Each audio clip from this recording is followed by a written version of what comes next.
எல்லா பிணியும் எந்தனை கண்டால் இல்லாதோட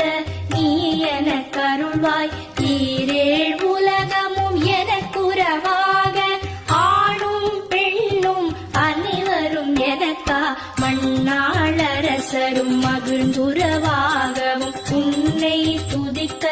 உன் திருநாமம் சரஹண பவனே சைலொளி பவனே திரிபுர பவனே திகழொளி பவனே பரிபுர பவனே பவமொழி பவனே அரிதிருமருகா அமராபதியை காத்து தேவர்கள் தடுத்திரை விடுத்து